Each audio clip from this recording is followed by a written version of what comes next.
हरि ओम सच्चाद्रदो दूरमुदैति दैवं तदुसुप्तस्य तदैवैति दूरं गमन् ज्योतिकाञ्ज्योतिरेकं तन्मे मनः शिवसङ्कल्पमस्तु। पितृविष्णुस्तथावारो नक्षत्रं विष्णुरेव च योगश्च करणं चैव सर्वं विष्णुमयं जगत्।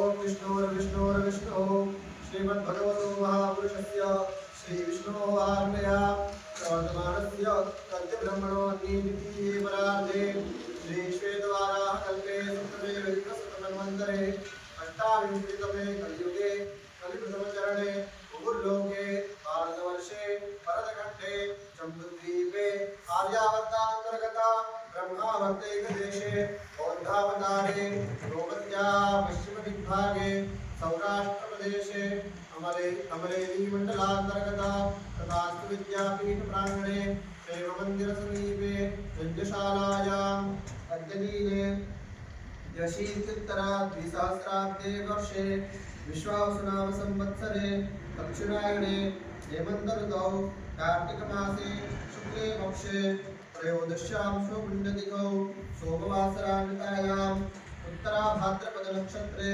हर्षणयोगे कौलवकर्णे मीनराशिस्तेषि चन्द्रे तुलाराशिस्तेषि सूर्ये कर्कराशिस्तेषि देवगुरौ शेषेषु ग्रहेषु एकायकं राशिस्थानस्तेषु सत्सु एवं ग्रहगुणगणविशेषेण विशिष्टायां शुभपुण्यतिथौ कश्यपगोत्रोत्पन्नः परमार राजीवकुमार इति नाम यजमानस्य भरुच इति ग्रामस्थितस्य शुभ स्वास्थ्य प्राप्त्यर्थं सुस्वास्थ्य प्राप्त्यर्थं अद्यदिने वैष्णदेवकर्म तथा च श्रीमद्भागवत महापुराणस्य एकाध्यायस्य होमाख्यं कर्म वयं सर्वे मिलित्वा आचरिष्यामहे। तन्मे मनः शिवसङ्कल्पमस्तु।